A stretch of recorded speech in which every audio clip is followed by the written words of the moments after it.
দেশের 10টি জেলা সদর হাসপাতালে আজ থেকে চালু হচ্ছে নিবিড় পরিচর্যা কেন্দ্র বা আইসিইউ। জেলা পর্যায়ে উন্নত চিকিৎসা সেবা নিশ্চিত করতে জরুরি এবং মহামারী প্রস্তুতি প্রকল্পের আওতায় এ সমস্ত কেন্দ্র স্থাপন করা হয়েছে। রোববার নতুন এসব আইসিইউ এর কার্যক্রম উদ্বোধন করবেন স্বাস্থ্য পরিবার কল্যাণ মন্ত্রী সরদার মোহাম্মদ সাখাওয়াত হোসেন। এসব কেন্দ্র চালুর ফলে জেলা পর্যায়ে শিশু এবং প্রাপ্তবয়স্ক জটিল রোগীরা উন্নত চিকিৎসা সেবা পাবেন। এতে গুরুতর রোগীদের চিকিৎসার জন্য রাজধানী বা বড় শহরে যাওয়ার প্রয়োজন অনেকটাই কমে আসবে। নতুন এই উদ্যোগের মাধ্যমে স্থানীয় পর্যায়ে জরুরি এবং উন্নত চিকিৎসা সেবা আরও সহজলভ্য হবে বলে আশা করছে স্বাস্থ্য বিভাগ। প্রতিটি নিবিড় পরিচর্যা কেন্দ্রে শিশুদের জন্য শ্বাস প্রশ্বাস সহায়ক যন্ত্র এবং অক্সিজেন সরবরাহের প্রয়োজনীয় ব্যবস্থা সম্পন্ন করা হয়েছে। পাশাপাশি প্রয়োজনীয় জনবলও নিয়োগ দেওয়া হয়েছে।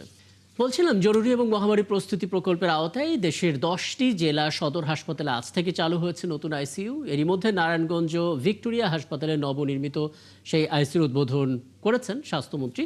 আমরা বাকিটা জানার চেষ্টা করব। যুক্ত হচ্ছে সেখান থেকে সহকর্মী হাবিবুর রহমান। হাবিবুর রহমান, একটু বলবেন, আসলে উদ্বোধন তো করা হয়েছে, কিন্তু এটা আসলে পরিচালনা করার জন্য জনবল কিংবা প্রয়োজনীয় প্রশিক্ষণ, এ ব্যাপারে আসলে কি বলছেন?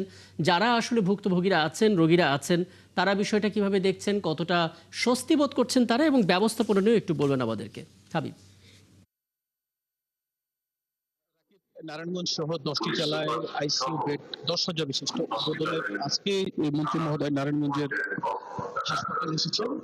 সরকার সাখাওয়াত হোসেন তিনি নির্ধারিত সময় সকাল 10টার পূর্বেই হসপিটালে চলে আসেন এবং এসে আকস্মিক বিভিন্ন ওয়ার্ড, ক্যান্টিন থেকে শুরু করে যারা ডিউটিরত ডাক্তার আছেন কিংবা কর্মচারী আছেন তাদের নাম ধরে ধরে ডাকতেছিলেন এবং ডেকে অনেকের উপস্থিতি এবং বিভিন্ন বিষয় নিয়ে আসলে একটু অসন্তোষ প্রকাশ করেন। তবে সুখের খবর হচ্ছে নারায়ণগঞ্জে এই প্রথম আইসিইউ হতে যাচ্ছে, যেটা নারায়ণগঞ্জের মধ্যে একটা শিল্পঘন জায়গায় সেটা হওয়া খুব জরুরি ছিল অনেক আগেই। কারণটা হচ্ছে এই শ্রমঘন জায়গা যেখানে পুরো বাংলাদেশ থেকে প্রায় 80 লক্ষ শ্রমিক সকলে মিলে এখানে কাজ করে থাকে।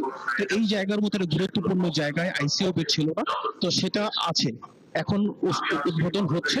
পাশাপাশি আমরা যেটা স্বাস্থ্য মন্ত্রণালয়ের যে মহাপরিচালক আছেন তিনি আমাদেরকে জানিয়েছেন যে যথেষ্ট পরিমাণে ম্যান পাওয়ার, লজিস্টিক সাপোর্ট থেকে শুরু করে সবকিছুই এর মধ্যে অন্তর্ভুক্ত থাকবে। এখান থেকে একটা উন্নত চিকিৎসা দেওয়া, যাতে ঢাকার বড় বড় হসপিটালে রেফার করার যে একটা থাকে সিস্টেম, এখন ওখানে যদি চাপ কমে সে উদ্দেশ্যেই মূলত এই ধরনের কার্যক্রম হাতে নেওয়া। মূলত স্বাস্থ্যমন্ত্রী আমাদের সাথে একটু আগে কথা বলেছিলেন, তিনি বলেছেন যে